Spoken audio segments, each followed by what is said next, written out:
بسم اللہ الرحمن الرحیم۔ صحابہ کرام رضوان اللہ تعالی علیہ مجمعین آپ آقا کریم صلی اللہ علیہ وسلم کی بارگاہ کے اندر موجود ہیں اور عرض کرتے ہیں کہ یا رسول اللہ صلی اللہ علیہ وسلم، ہم سے پہلے جو امتیں اس دنیا کے اندر تشریف فرما ہوئی، کسی امت کو اللہ نے 1000 سال کی عمر عطا فرمائی ہے، کسی امت کو اللہ نے 900 سال کی عمر عطا فرمائی ہے، کسی امت کو اللہ نے 800 سال کی عمر عطا فرمائی ہے۔ یقیناً وہ لوگ اگر عمر کے لحاظ سے دیکھا جائے تو 1000 سال کی عمر بہت لمبی عمر ہوتی ہے۔ 1000 سال کی عمر کے اندر بہت ساری راتیں آتی ہیں، بہت سارے دن آتے ہیں، بہت ساری مقبولیت کی گھڑیاں آتی ہیں۔ وہ لوگ بھی تو عبادت کرتے رہے، وہ لوگ بھی تو ذکر و اذکار کرتے رہے، وہ لوگ بھی تو تسبیح و تحلیل کرتے رہے، وہ لوگ بھی تو اللہ کی عبادت کے اندر راتوں کو جاگتے رہے، دن کے وقت بھی اللہ کے ذکر سے دنوں کو آباد کرتے رہے۔ یا رسول اللہ صلی اللہ علیہ وسلم، آپ کی امت کو اللہ نے قیامت کے دن جو شرف عطا فرمانا ہے، جو بزرگی عطا فرمانی ہے، وہ کسی اور نبی کی امت کو اللہ نے نہیں عطا فرمانی۔ لیکن معاملہ یہ ہے کہ قیامت کے دن افضل ترین امت آپ کی ہوگی، سب سے برتر اور اعلیٰ امت آپ کی ہوگی، سب سے بڑی ممتاز امت جو ہے وہ آپ کی ہوگی۔ لیکن ایک بات ہمیں پریشان کر دیتی ہے، ظاہری بات ہے کہ وہاں اعمال کو تو دیکھا جائے گا، نیکیوں کو تو وہاں پر دیکھا جائے گا، کتنے لوگوں نے کتنے دن عبادت کے اندر گزارے ہیں، کتنی راتیں عبادت کے اندر گزاری ہیں، یہ ظاہر ہے وہاں قیامت کے دن اللہ موازنہ تو اس کا فرمائے گا۔ حیرانگی کی والی بات یہ ہے کہ آپ کی امت کے لوگوں کی عمریں 60 اور 70 سال کے درمیان ہوں گی، لیکن حضرت نوح کی امت کو اگر دیکھا جائے تو 1000 سال کی عمر پانے والی وہ امت، حضرت آدم کی امت کو دیکھا جائے، حضرت ابراہیم کی امت کو دیکھا جائے، حضرت موسیٰ کی امت کو دیکھا جائے، ان امتوں کی جو عمریں ہیں وہ کئی وہ سالوں کے اوپر محیط رہی ہے۔ یا رسول اللہ 60 سال کی عمر پانے والا اگر وہ اپنی زندگی کا ایک لمحہ بھی عبادت کے اندر گزارے، اگر وہ ساری راتیں بھی جاگ کے گزارے، اگر وہ سارے دن جو ہے وہ روزے کے اندر رکھ کے ذکر و اذکار کے اندر وہ گزارے، تو پھر بھی جس کی عمر 60 سال ہے وہ 1000 سال والے کی عمر کے ساتھ مقابلہ نہیں کر سکتا۔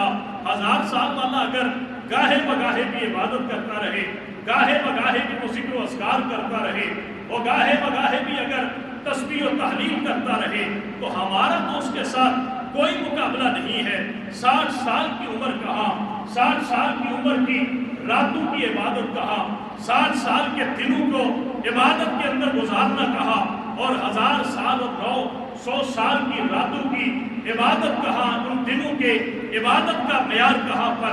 آقا کریم صلی اللہ علیہ وسلم کے غلاموں نے، صحابہ نے جب اس پریشانی کا اظہار فرمایا تو رب کائنات نے فرمایا کہ اے محبوب، اگر میں نے تیری امت کو یہ مقام عطا فرمایا ہے، تیری امت کو اگر یہ شرف عطا فرمایا ہے، تو پھر میں نے تیری امت کو افضلیت کا مقام عطا کرنے کے لیے، بزرگی کا مقام عطا کرنے کے لیے،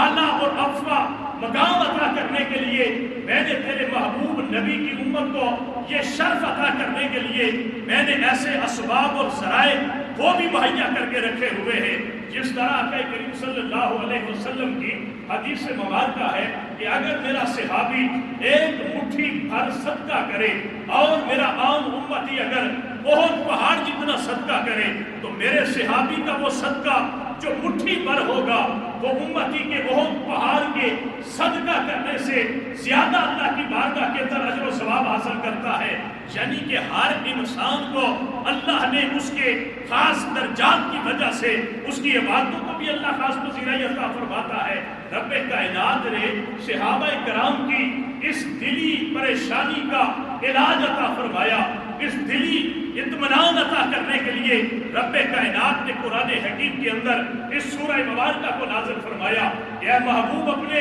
ان غلاموں کو یہ کہہ دے، قیامت تک آنے والے اپنے امتیوں کو یہ پیغام عطا فرما دے، انہیں یہ مجدہ جاں فضا ان تک یہ پہنچا دے کہ اے میرے امتیوں، عمر تو تمہاری بہت کم ہوگی، راتیں تمہیں بہت کم ملیں گی، دن تمہیں بہت کم ملیں گے، لیکن رب کائنات یہ تمہارے اوپر کرم فرما رہا ہے۔ اللہ قرآن کے اندر یہ اعلان فرماتا ہے، محبوب انہیں بتا دے، اِنَّا أَنزَلْنَاهُ فِي لَيْلَةِ الْقَدْرِ وَمَا أَدْرَاكَ مَا لَيْلَةُ الْقَدْرِ لَيْلَةُ الْقَدْرِ خَيْرٌ مِّنْ أَلْفِ شَهْرٍ۔ اے محبوب انہیں یہ بتا دے کہ میں نے جس رات کے اندر اللہ نے قرآن کو نازل فرمایا، اللہ فرماتا ہے میں نے اس رات کو قدر والی رات بنایا ہے۔ تمہیں کیا معلوم کہ یہ قدر والی رات کیا ہے، اس کی عظمت کیا ہے، اس کا مقام کیا ہے؟ فرمایا کہ یہ جو ایک لیلۃ القدر جس کے اندر میں نے اپنے قرآن کو نازل فرمایا ہے، لیلۃ القدر خیر من الف شہر، یہ دیکھنے کے اندر تو ایک رات ہے، عام راتوں جیسی رات ہے۔ اس رات کے اندر بھی آسمان دنیا کے اندر ستارے چمکتے ہیں، اس رات کے اندر بھی اندھیرا چھا جاتا ہے، اس رات کے اندر بھی عام راتوں جیسی کیفیت ہوتی ہے، لیکن اپنے غلاموں سے یہ فرما دے کہ لیلۃ القدر عام راتوں جیسی رات نہیں ہے، اس رات کو اللہ کے قرآن سے نسبت ہو گئی ہے۔ جو بندہ اس ایک رات کے اندر عبادت کرتا ہے، اللہ اسے 1000 مہینوں سے بھی زیادہ بہتر عبادت کا اجر و ثواب عطا فرماتا ہے۔ اب آپ خود اندازہ فرمائیے کہ بندہ ایک رات کے اندر عبادت کرتا ہے، ایک رات کے اندر بندہ ریاضت کرتا ہے، اللہ تبارک و تعالیٰ اس ایک رات کی عبادت کا انسان کو اجر و ثواب کیا عطا فرماتا ہے؟ فرمایا کہ رات ایک ہے، اگر دیکھا جائے تو وہ رات چند گھنٹوں کے اوپر مشتمل ہے، اگر دیکھا جائے تو اس رات کے اندر تمہاری جبین کے اندر کئی سجدے صرف ادا ہو سکتے ہیں، اس رات کے اندر اگر تمہاری تلاوت کو دیکھا جائے تو تم بہت زیادہ تلاوت اس رات کی نہیں کر سکتے، لیکن جو شخص بھی اس رات کی عزت اور توقیر کرتا ہے، اس رات کی عظمت کو سمجھتا ہے، اس رات کو محبت اور خشیت الہی کے اندر گزارتا ہے، اللہ فرماتا ہے دیکھنے کے اندر تو اس نے ایک رات کی عبادت فرمائی ہے، لیکن جب میں اس کا اجر و ثواب تحریر فرماتا ہو، جب اس کی نیکیوں کو شمار کرواتا ہو تو فرشتوں سے فرماتا ہوں فرشتوں یہ میرے قرآن کی محبت کے اندر ملنے والی اس رات کے اندر جاگے ہیں، لہٰذا انہیں قرآن کا فیضان عطا فرماؤ، انہیں قرآن کی محبت اور عقیدت کی اجرت عطا فرماؤ، انہیں ایک رات کے بدلے 1000 راتوں کی 1000 مہینوں کی عبادت کا انہیں اجر و ثواب عطا فرمایا جائے۔ اب بندہ سوچے کہ یار رات ایک ہے اور اس ایک رات میں اللہ 1000 مہینوں سے بہتر عبادت کا اجر و ثواب عطا فرماتا ہے۔ وجہ کیا بیان فرمائی کہ میں نے اس رات کے اندر قرآن نازل فرمایا ہے۔ میرے بھائی میں صرف ایک بات عرض کر دینا چاہتا ہوں کہ اگر جس رات کے اندر اللہ نے قرآن نازل فرمایا اس رات کے اندر اگر بندہ قرآن کا ادب و احترام کر کے، قرآن کی عزت کر کے، قرآن کی توقیر کو سمجھتے ہوئے اگر اس ایک رات کی عبادت کرتا ہے تو اللہ اسے اتنا انعام عطا فرماتا ہے۔ اگر بندہ پورا سال ہر صبح اللہ کا قرآن پڑھنا شروع کر دے، بندہ اگر پورا سال ہر رات کو اللہ کا قرآن پڑھنا شروع کر دے، بندہ اگر پورا سال اللہ کے قرآن سے محبت کرنا شروع کر دے، بندہ اگر پورا سال اس قرآن حکیم کو اپنے ایمان کا حصہ سمجھ کے اس قرآن کو اپنی زندگی کے اندر لے کے آ جائے تو میرے بھائی پھر اس بندے کی ہر رات لیلۃ القدر بن جاتی ہے اور اللہ ہر رات کے اندر اس بندے کو اپنے قرآن کے فیضان نصیب فرماتا ہے۔ قرآن صرف رمضان کے مہینے میں نازل ہوا ہے، یہ نہیں کہ صرف قرآن رمضان کے مہینے میں ہی پڑھنے کے لیے آیا ہے، قرآن صرف رمضان کے مہینے کے اندر اللہ نے اسے آسمان دنیا سے قلب مصطفیٰ پہ نازل فرمایا ہے۔ اس سے یہ مطلب نہیں ہے کہ ہم صرف قرآن کو رمضان کے مہینے کے اندر ہی نماز تراویح کے اندر سن کے ہم یہ سمجھے کہ قرآن کا حق ہم نے ادا کر دیا ہے، بلکہ یہ قرآن نور ہدایت ہے، یہ قرآن انسان کی ساری بیماریوں کا علاج ہے، یہ قرآن دنیاوی اور اخروی نجات کا ذریعہ ہے۔ یہ قرآن ہماری ہر پریشانی کا علاج ہے، یہ قرآن ہمیں اللہ کے در سے منانے کا بہترین ذریعہ ہے، یہ قرآن اللہ کے نبی کی محبت کو حاصل کرنے کا وہ چشمہ ہے کہ جس سے انسان جتنا زیادہ پی سکتا ہے اتنا ہی اسے در مصطفیٰ سے محبت کا، اسے اتنا ہی در مصطفیٰ سے فیضان مصطفیٰ نصیب ہوتا ہے۔ لیکن سمجھنے کی بات یہ ہے کہ قرآن رمضان گزرتا ہے، ہماری طاقتوں کے اندر سج جاتا ہے، صاحب قرآن رمضان گزرتا ہے، ہمارے حفاظ کرام میں بھی اگلے سال قرآن کے آنے کا انتظار کرتے ہیں، رمضان کا مہینہ گزر جاتا ہے، ہم پھر لیلۃ القدر کے انتظار کے اندر پورا سال بیٹھے رہتے ہیں کہ رمضان کا مہینہ آئے گا، رمضان کے مہینے کے اندر ختم قرآن کی محفل ہوگی، ہم اس کے اندر لوگوں کو قرآن کے فیضان بتائیں گے، ہم اس کے اندر لوگوں کو قرآن کی عظمت بتائیں گے، ہم اس کے اندر لوگوں کو قرآن کی نسبت کے فائدے بتائیں گے۔ میرے بھائی یہ قرآن اللہ نے ہماری ایک ایک زندگی کی ایک ایک ضرورت کے طور پر اس کو رہنمائی بنا کے اللہ نے نازل فرمایا ہے، اس لیے کامیاب وہی شخص ہے جو قرآن کو صرف اس لیے نہیں پڑھتا کہ اس سے میری دنیا سنور جائے، میرا کاروبار بہتر ہو جائے، میرے گھر کے اندر امن نازل ہو جائے، میرے گھر کے اندر آنے والی بیماریاں ختم ہو جائے، میرے گھر کے آنے والے جادو اور ٹونے کے اثرات ختم ہو جائے۔ جو شخص قرآن کو اللہ کی کتاب سمجھ کے، کتاب ہدایت سمجھ کے پڑھتا ہے، زندگی کا منشور حیات سمجھ کے پڑھتا ہے، اخروی نجات کا ذریعہ سمجھ کے پڑھتا ہے، یہ قرآن اسے دنیا کے اندر بھی باعظمت بنا دیتا ہے، اور یہ قرآن آخرت کے اندر بھی اسے اپنی محبت کا فیض عطا فرما کے اس کی شفاعت کر کے اسے جنت میں ٹھکانہ عطا فرمائے گا۔ اس لیے اللہ کی بارگاہ میں دعا فرمائے کہ اللہ جس طرح رمضان کے مہینے کے اندر ہمیں قرآن پڑھنے کی توفیق عطا فرماتا ہے، اسی طرح اللہ پورا سال ہمیں قرآن کی عظمت کو سمجھنے اور اس کی قدر کرنے کی توفیق عطا فرمائے۔ آقا کریم اپنے حجرہ مقدسہ کے اندر تشریف فرما ہے، جبریل امین حاضر ہوئے اور فرمایا کہ یا رسول اللہ فلاں یہودی کا گھر ہے، رب نے مجھے بھیجا ہے، آپ اس یہودی کے گھر جائیے اور جا کر اس یہودی کو اس کی بیوی سمیت جا کر آپ اسے کلمہ پڑھائیے۔ اب یہ بڑی حیران کن بات تھی کہ بڑے بڑے صحابہ،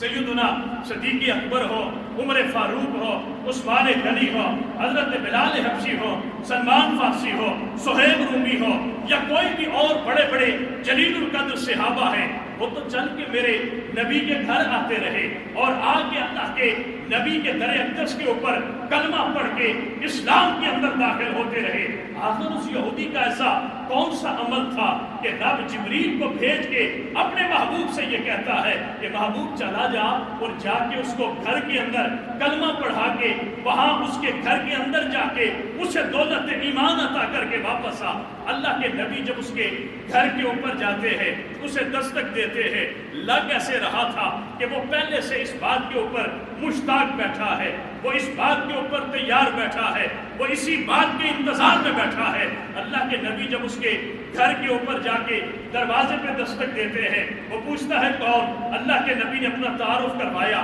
دروازہ کھولا، اللہ کے نبی اندر تشریف فرما ہوتے ہیں، وہ عرض کرتا ہے یا رسول اللہ مجھے اجازت عطا فرمائیے، میں پہلے غسل کر کے پاک ہو کے پھر آپ کی بارگاہ کے اندر آنا چاہتا ہوں۔ اللہ کے نبی کی بارگاہ کے اندر وہ یہودی آتا ہے، اپنی بیوی کو لے کے حاضر ہوتا ہے۔ اللہ کے نبی نے فرمایا کہ میں خود نہیں آیا، میرے رب نے مجھے بھیجا ہے۔ وہ یہودی کہتا ہے اللہ کے نبی مجھے بھی پتا ہے کہ جس رب نے آپ کو میری طرف بھیجا ہے اس رب نے مجھے بھی محروم نہیں رکھا، اس رب نے مجھے بھی دلی طور پہ اس بات کے اوپر تیار کر دیا ہے کہ میں بھی آپ کا کلمہ پڑھ کے آپ کی امت کے اندر شمار ہو جاؤں۔ اللہ کے نبی نے اسے کلمہ پڑھایا، کلمہ پڑھانے کے بعد اللہ کے نبی نے اس سے پوچھا کہ اگر تو اپنا عمل بتا دے کہ تیرا عمل کون سا ہے کہ جس کو اللہ نے اتنا پسند فرمایا، آخر تیری ایسی کون سی نیکی ہے کہ جس نیکی کو اللہ نے قبول فرمایا اور مجھے حکم ارشاد فرمایا کہ میں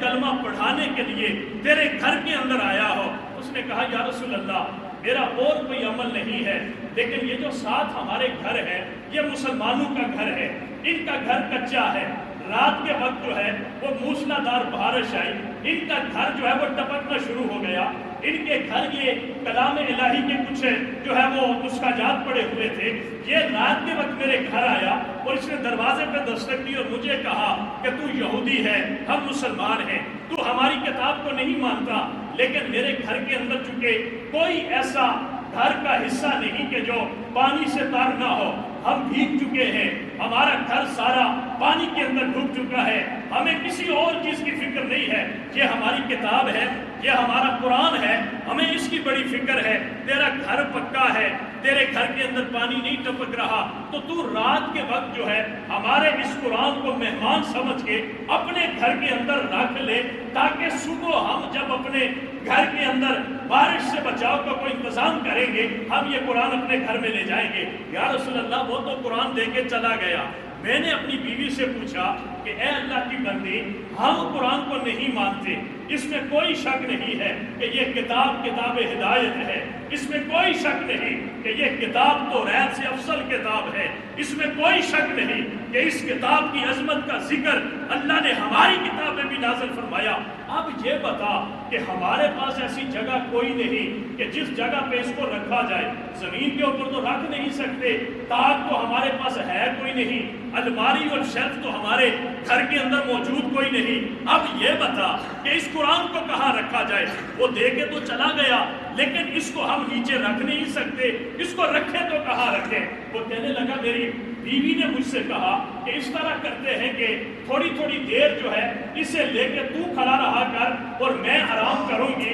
پھر جب میں اٹھوں گی میں اسے پکڑ کے کھڑا رہوں گی اور تو تھوڑی دیر آرام کر لینا. اس طرح جو ہے ہم ساری رات اس قرآن کو ادب و احترام سے رکھیں گے, جب صبح کا وقت ہوگا جا کے مسلمان کے حوالے کر کے آئیں گے, اے اللہ کے بندے اپنی اس کتاب کو سنبھال, ہم اس کی توقیر نہیں کر سکتے, ہم اس کا ادب و احترام نہیں کر سکتے. یا رسول اللہ, مجھے اور کوئی عمل نہیں پتا, لیکن آج رات جو گزری ہے, اس رات کے اندر میں نے آپ پہ نازل ہونے والی کتاب کے اندر ادب و احترام کرتے ہوئے ساری رات میں اور میری بیوی نے پوری رات جو ہے وہ اس قرآن کے ادب و احترام کے اندر گزاری ہے. اللہ کے نبی نے فرمایا کہ جس قرآن کے ادب و احترام کے اندر تم نے رات گزاری ہے, پھر اس رب نے تمہیں اس قرآن کے فیض سے محروم نہیں رکھا, اللہ نے تمہیں دولت ایمان عطا فرما دی ہے. اب یہاں آخری بات کر کے میں اجازت چاہوں گا. وہ یہودی قرآن کو مانتا تھا, کتاب ہدایت سمجھ کے نہیں, اپنی کتاب سمجھ کے نہیں, اس کتاب پہ ایمان لا کر اس کتاب کا ادب نہیں کر رہا تھا, بلکہ وہ یہ سمجھ رہا تھا ہے یہ مسلمانوں کی کتاب ہے, یہ نازل محمد عربی کے اوپر ہوئی ہے, لیکن چلو مسلمانوں کی صحیح, لیکن اس کا ادب و احترام ہمارے اوپر بھی لازم ہے. اگر ایک یہودی اسے غیر کی کتاب سمجھ کے اس کا ادب و احترام کرے تو اللہ اسے بھی بے فیض نہیں رہنے دیتا. مجھے یہ بتائیے کہ جو اس کتاب کو اپنی کتاب سمجھ کے, جو اس کتاب کو اپنے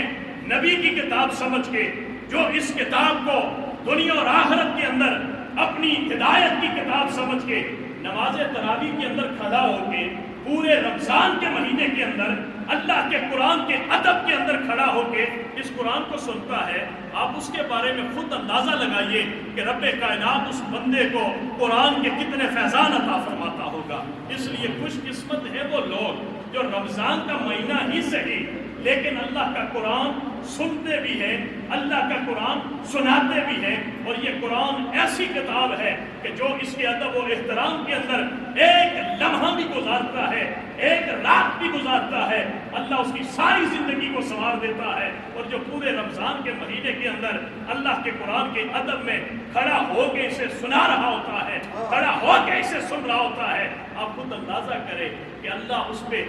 کتنا راضی ہوتا ہوگا اور اللہ اس کو کتنے فیض عطا فرماتا ہوگا. ہم وہ خوش نصیب لوگ ہیں کہ جو سارا سال نہ صحیح لیکن رمضان کے مہینے میں کم از کم اس قرآن کا ادب بھی کرتے ہیں, احترام بھی کرتے ہیں. میرا مالک جب قرآن کا انعام دینے پہ آتا ہے تو وہ ایک رات بھی کافی ہوتی ہے انسان کی ساری زندگی سنورنے کے لیے ہم تو پورا مہینہ جھوٹے سے ہی، مکار سے ہی، اندر سے قرآن کی محبت ویسی نہ رکھنے والے سے ہی، لیکن اتنا تو ضرور ہے کہ جس جگہ پہ اللہ کا قرآن پڑھا جا رہا ہوتا ہے وہاں پہ ادب کے ساتھ کھڑے ہو کے اللہ کے اس قرآن کو اپنے کانوں کی سماعتوں سے ٹکرا کے دل کے اندر اس کی آواز کو سنتے تو ضرور ہے۔ اللہ کی بارگاہ میں دعا ہے کہ اللہ ہم سب کو قرآن کے فیضان نصیب فرمائے، اور اس قرآن کے صدقے اللہ ہماری دنیا کو بھی بہتر فرما دے، اللہ آخرت کو بھی بہتر فرما دے، اور اس قرآن کو ہمارے لیے قرآن ہدایت، قرآن نجات اور قرآن